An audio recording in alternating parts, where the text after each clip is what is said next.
Good evening, and happy Tuesday night to everyone. Happy Tuesday night to everyone. I hope everyone had a blessed and productive Tuesday night. I hope everybody is ready for the New Year's. Hope everyone is ready for the New Year's. We're a couple of hours away from New Year's Eve. We are at this time tomorrow night. Will be officially the Miami Ohio State game will be they should be kicking off around this time tomorrow night. I am so excited about that game, but definitely this one right here.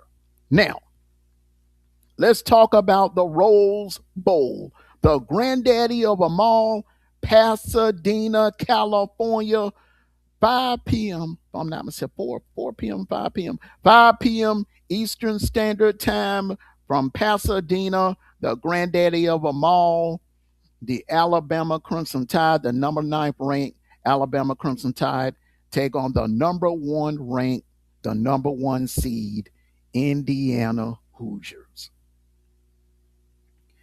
Ladies and gentlemen, if somebody would have told me 5 years ago that I would be doing a live before the quarterfinals, and I would be talking about Indiana and Bama in the quarterfinals, and Indiana would be what 7.5 point favorite in this game, I would think you were smoking something.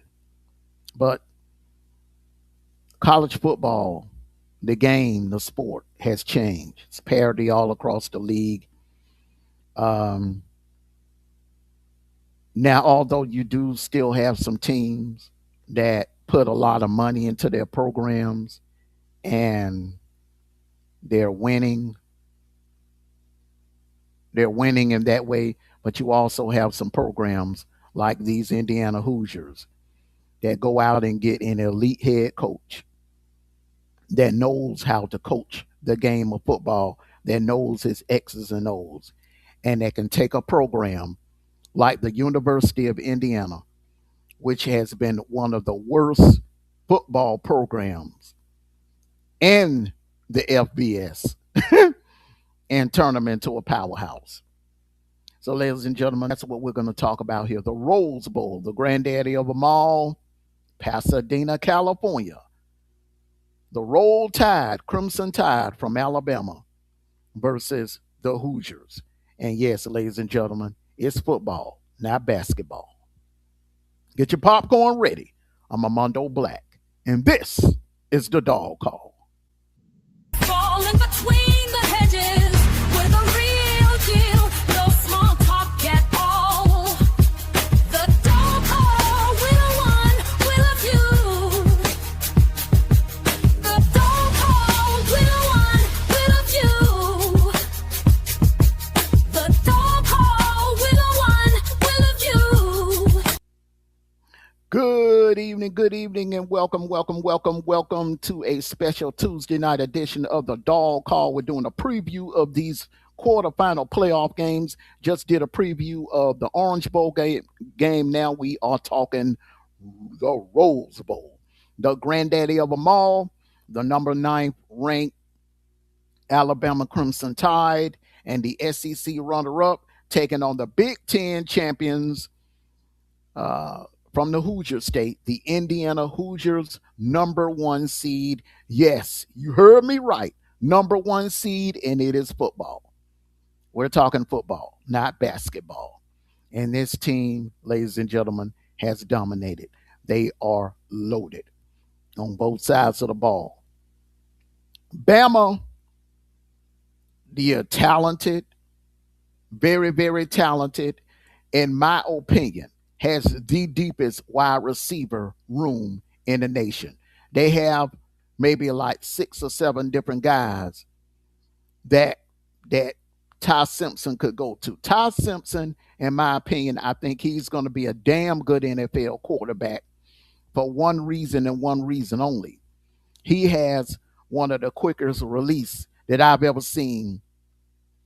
Uh, he has one of the quickest release that I've seen. You got to put him up there with Tom Brady, Dan Marino, in that realm. Quick release. Quick release. I mean, can just zip the ball. Troy Aikman can just zip the ball out of his hand within a split second. And the good thing about it is he has the receivers that will get separation. Jeremy Bernard, in my opinion, definitely a first rounder. Definitely a first rounder. I hope that my Falcons draft him because he will look damn good in the Falcons uniform. You hear that off the blank? Look at Jeremy Bernard in that first round draft for that first round draft pick.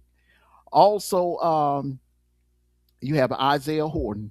In my opinion, I think he's the best number two in the nation. Some people may say Cornell Tate. In my opinion, Isaiah Horton is the best number two receiver in the nation. Then you have Ryan Williams, which one is one of the most gifted athletes.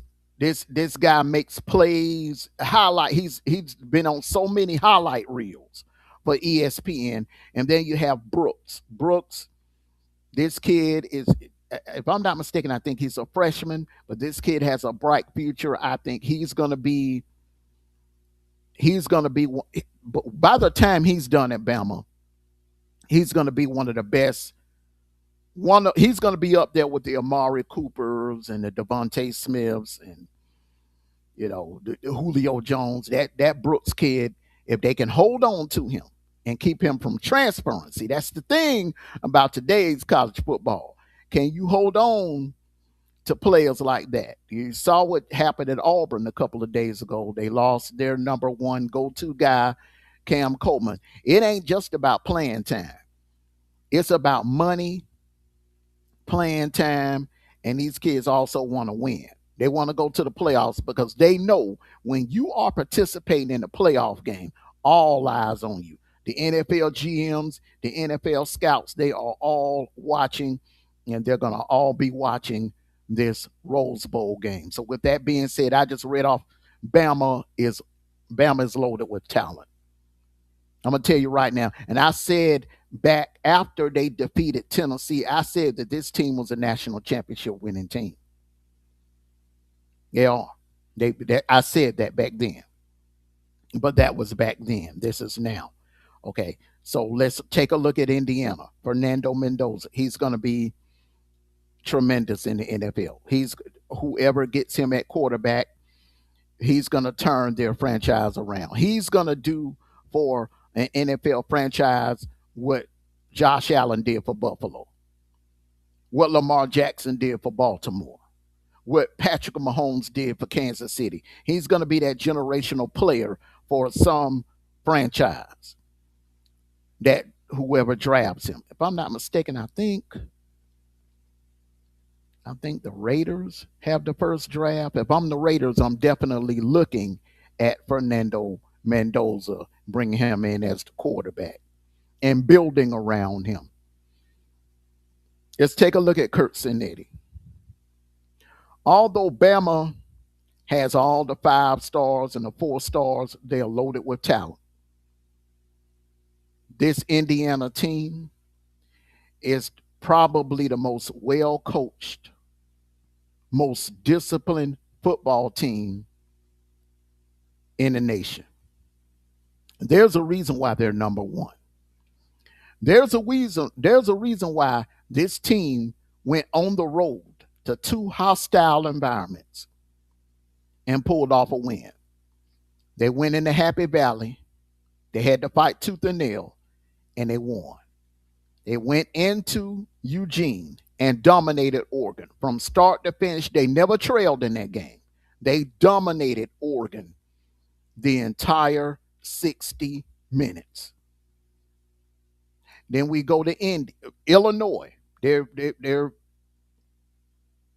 rival, Illinois, blew the brakes off of them, dropped like 60 or 70 points on them. That Illinois team is no joke. You see, they're playing Tennessee in the bowl game right now.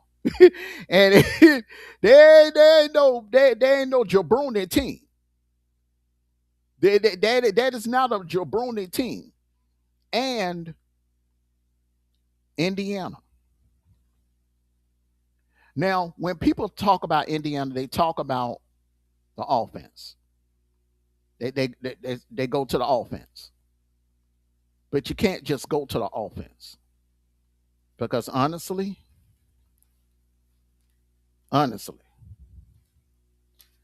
that offense,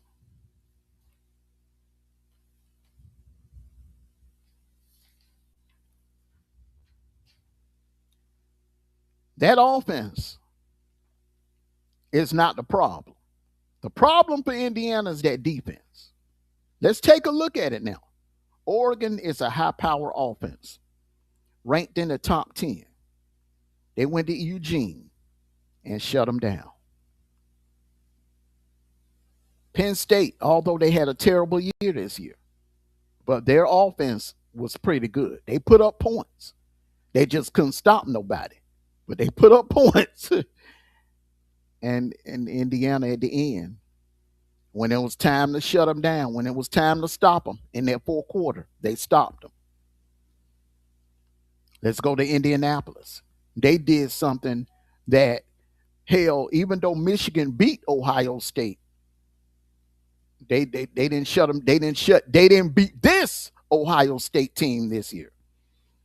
Now remember, now you had expert analysts basically ready to declare this the greatest, one of the greatest college football teams of all time before Indianapolis. And Indiana shut them down. They had 5 sacks on Julian Sand. Bo Jackson, he was obsolete in that game. And they shut down, in my opinion, the best wide receiver in the nation, in Jeremiah Smith. Carnell Tate, although I feel that Isaiah Horton is the best number 2, Carnell Tate is right behind him.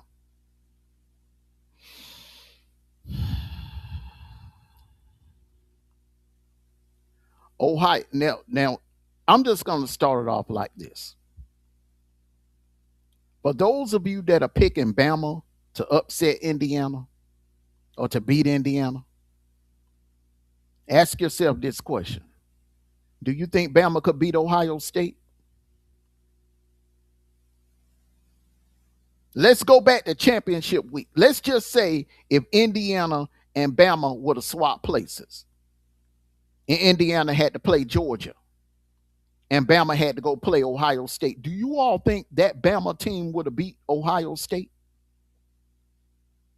and held them to 10 points? Do you think that Bama defense could have held Ohio State to 10 points?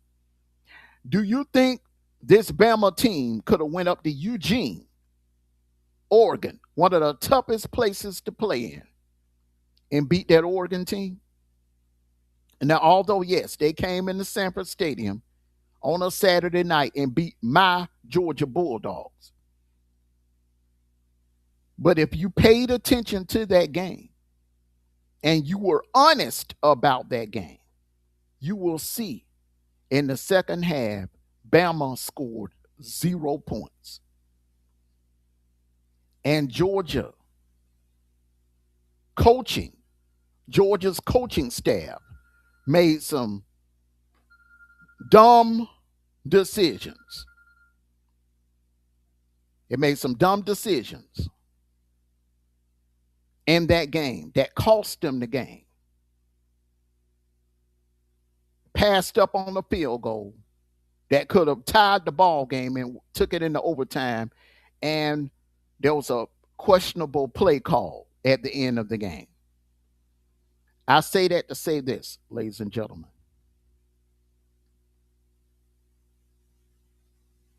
Now, Bama fans, it comes down to this. What do you want?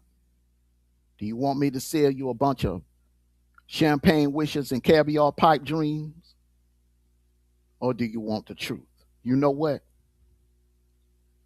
For those of you that come and watch me, that are subscribed to this channel, and when I say at the end of my show, I love and appreciate all of you, for coming and supporting my channel. If I love you, I'm not going to come on here and lie to you. If I love you, I'm not going to lie to you. So here it is. There is a serious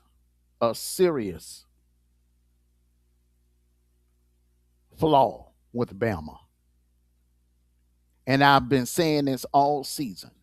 You are not going to win a national title in a 12-team playoff format with no running game.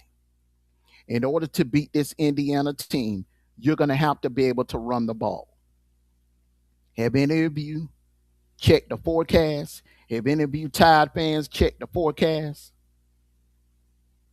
for the game? Because you see, later on tonight, there's going to be terrible weather coming into the Pasadena, California area. Tomorrow, New Year's Eve, 80% chance of rain. And New Year's Day, flooding. It's going to rain. It's 90% chance of rain. Not much wind, but it's going to be raining hard. Now, I've been watching football all my life. And games where it's a lot of rain, where rain is going to be pouring down the way it's going to be pouring down Thursday, it is difficult to pass the ball. You don't want to be in a situation where you're depending on your passing game to win the game, where the team on the other side can run the ball. The team on the other side has 1,000-yard rusher. The team on the other side is equipped to move the ball on the ground, and you're not. Yeah, BAMA has more talent on the roster. Yeah, true enough. They have all the 5 stars and the 4 stars. But I could say the same thing for the Florida State game. You had the better talent for the Florida State game, and what happened? You had the better talent, clearly a talent advantage over Oklahoma. What happened in that first game? My Georgia Bulldogs, the team that you faced in Atlanta, a bunch of sophomores and freshmen. They're talented. You got some 4 and 5 stars also, but they're young. About a couple of players that played in that game, in the SEC championship game, that was their first time starting. Malachi Tolliver, Dinkins,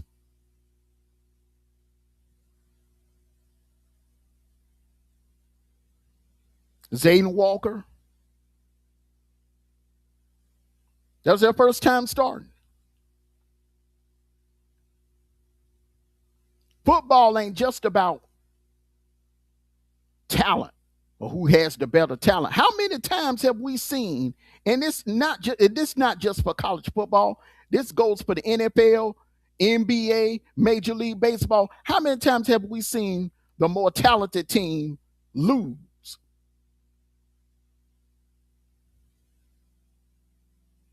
And the team that was just a bad matchup for that more talented team went on to win.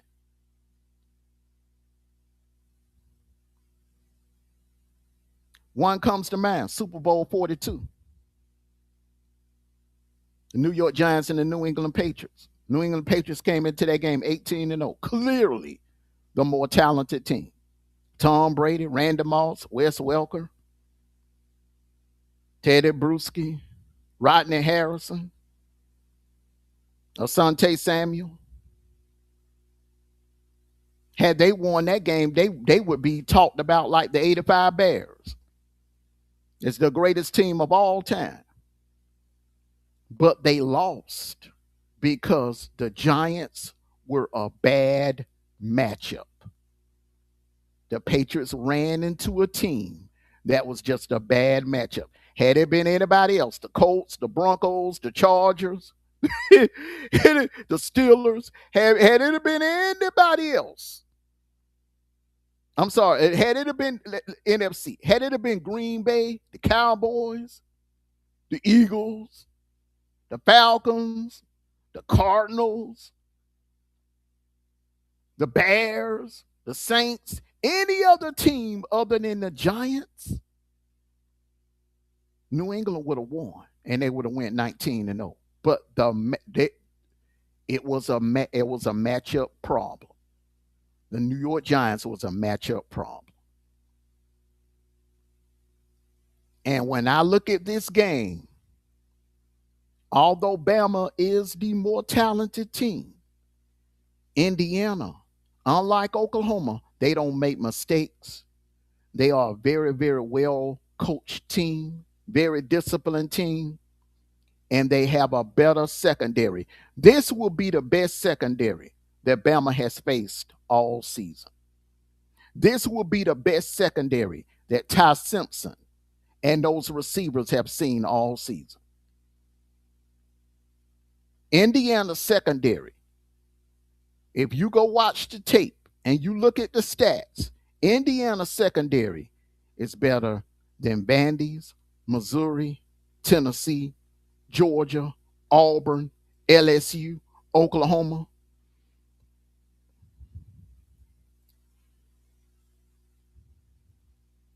They have a lockdown secondary. So if you are banking on beating this team by passing and passing only, if that's the plan, Indiana will be playing in Atlanta for the Peach Bowl against the winner of Oregon and Texas Tech. I'm going to be honest with you. I ain't even got to wait to Thursday morning to make my pick. I can go ahead and make it right now. I can go ahead and make it right now. There's no way. And I've seen Indiana do it twice, beat two better teams than Bama. They beat Oregon and they beat Ohio State. In my opinion, I still think Ohio State is the best team in the nation. They just caught Ohio State at the right time. I don't think Bama could have beaten Oregon, and I damn sure don't think Bama could have beaten Ohio State. And I do not think that Bama, no team, I don't give a damn who it is, can beat this Indiana team one dimensional. You are going to have a balanced offense to even have a chance of beating this team. So for those of you that are saying, "Oh, Bama gonna beat in," you are, if they had Nick Saban, if they had Derrick Henry, Najee Harris, Josh Jacobs, Damian Harris, yeah, hell yeah, but they don't have that in the backfield. Daniel Hill, Jam Miller, yeah, Jam Miller's back from, and they're going to have Kevin Riley back. They are not elite running backs.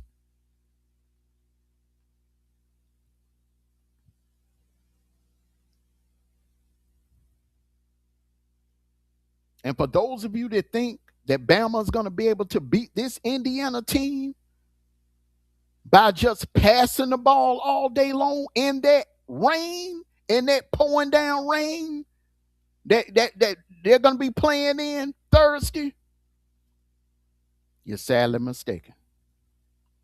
So, like I said, I ain't even got to wait to Thursday. I don't even have to wait to Thursday. Indiana, this team right here, this defense, this secondary is something that Bama has not seen all season. Now, if you go look at the flip side of it, and yeah, Bama has a good defense, but Ohio State has an elite defense. And Indiana has seen a better defense than Bama. Bama, Ty Simpson, and those receivers have not seen a better secondary than what they're going to see Thursday. That's my take on it. I'm going with the Hoosiers to advance and go to Atlanta and play for the Peach Bowl and play the winner of Oregon and Texas Tech. I want to thank all of you for coming out tonight. Let me know what you think. Leave a comment in the comment section. Let me know what you think. Hey, look. When you come over here, I'm not selling you no pipe dreams. I'm shooting it straight down the middle. If it was my team, I would do it. I would do the same damn thing. It's a talent gap. It really is. It's a talent gap. So, ladies and gentlemen, I want to thank you all for coming out. I want to thank you all for coming out. Make sure you hit that like button, subscribe. If you haven't subscribed to the channel, make sure you subscribe. And hey, we in playoff mode. Got one more game to cover. That will be the Sugar Bowl. I will be doing that tomorrow after the kickoff show. So everyone, hey, enjoy the rest of your Tuesday night. And like I always say, no matter what, at the end of the day, it's always going to be go dogs, sick 'em. Woo, woo, woo, woo, woo, woo, woo, woo, woo, woo, woo. Enjoy the rest of your Tuesday night, everyone. See you all tomorrow morning for the Road to Miami kickoff show tomorrow morning. Falling